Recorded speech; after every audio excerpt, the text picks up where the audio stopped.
Another material, asbestos, that we might encounter, such as, for example, is asbestos cardboard and paper products. They can contain about 90–100% asbestos. They were used as thermal or fire insulation. Often in frame-constructed buildings, it was as if the external walls of these buildings were made from this cardboard under the layer. Eventually, there were also sheets or something that was on the outside, which was this asbestos cardboard meant to protect as well, so that heat wouldn't escape from the rooms, or in the summer, it wouldn't enter the rooms. It didn't heat the rooms, but it also served as fire protection. From similar materials, durable asbestos roofing sheets. It was compressed asbestos filling the roof slopes so that roofing felt could be glued onto it. Filling the roof slopes so that roofing felt could be glued onto it, for example. So if we go into the attic of a building that has a roofing felt and the building is from before 1995 year, and we won't find full boarding inside the attic, just roofing felt, the sheet, we should expect that this is a filling asbestos as a roofing. A very dangerous material because it is classified as a so-called soft material, just like cardboard and asbestos paper. So as soon as we come into contact with these materials, we are already inhaling them, which poses a significant threat to us for obvious reasons. And we are slowly getting to hard materials, but I will also mention here the cardboard and paper. There were often some finishing strips, some kind of coverings, tiles or suspended ceilings. They were also made from soft materials. These were exactly those panels. Some were made of asbestos cardboard, or let's say asbestos gypsum in forms. Materials were placed and poured, and then they could serve as suspended ceilings. And now we have asbestos cement materials. In these materials, the asbestos content is between 10 and 15%, so it's relatively low. And these are the materials, if we are going to remove them, according to the rules, these works are considered low-risk work. Risks, because the asbestos material, the asbestos fiber, is actually hidden inside. It forms the skeleton of that material, and it is covered up with concrete, cement. So this material is relatively safe. The only problem is that these materials are on the outside, on roofs, just like we have with Eternit sheets. They could have been damaged by weather conditions, and those fibers can be released. On the other hand, if we were dealing with such a roofing or facade covering in good condition, then if we remove it, according to the regulations, it won't pose a significant problem for us. Given that it is a hard material, as long as we don't break this material, if we don't damage it, if we don't grind it down, then the asbestos is hidden inside. And as I said, on the roof we can find Eternit sheets, which are those corrugated sheets that we all know very well, because in every region of Europe they were used, not just in Europe. But we can also find vinyl tiles. These are small elements, let's say square, which were often used on facades and roofs in the mountains. So this is also an asbestos material. And this hard asbestos. We can also find asbestos cement sheets. These are narrow and tall sheets. And those panels are generally on large panel buildings like the old ones, insulating the facades of the buildings. It consisted of glass wool inside, and on top there were asbestos cement sheets.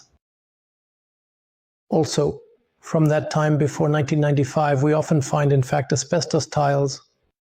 It's a tile that looks like a regular concrete tile, but asbestos was mixed in as a reinforcement for that tile. There were also underfloor panels, paving tiles, and other roofing materials that could also contain asbestos. Unfortunately, we can't list them all.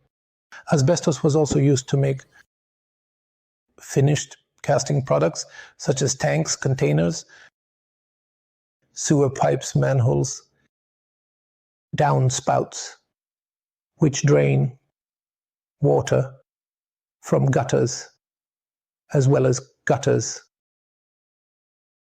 fences, cable ducts, ventilation ducts, flower boxes, pots, windowsills. All of these elements could also contain asbestos. They were just like the earlier ones we talked about regarding asbestos cement sheets. These were products,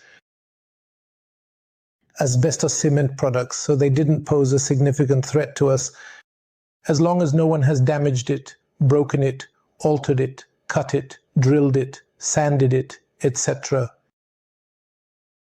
Other asbestos materials include, I would like to focus on bituminous products. We all know very well what roofing felt looks like. If we don't know, we can look it up online. On the other hand, roofing felt generally consists of something. It could be cardboard, it could be canvas, which is covered with bituminous material to prevent moisture from passing through. And in the heyday of asbestos, the fabric that reinforced the roofing felt was often canvas, asbestos. So we can also find asbestos here, but it could also have been added in an amount of about 5% just bituminous material, such as bituminous tar and other similar materials and so on, which was used as a sealant or to cover the roof.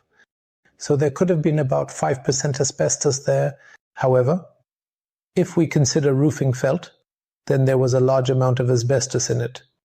Plus, there is one that was covered with that bituminous mass, which protects us today.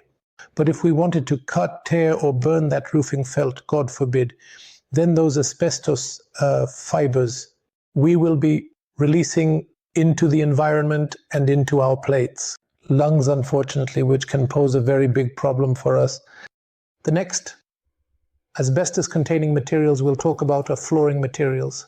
They can contain approximately up to 25% asbestos. Example, carpets, PVC tiles. And all of this was often glued down with what's called asbestos paper, which we talked about earlier, as you may recall. Where can we find this? Schools, hospitals, residential buildings.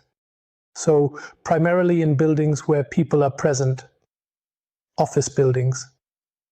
In workplaces, not so much, but in offices, we can definitely find them.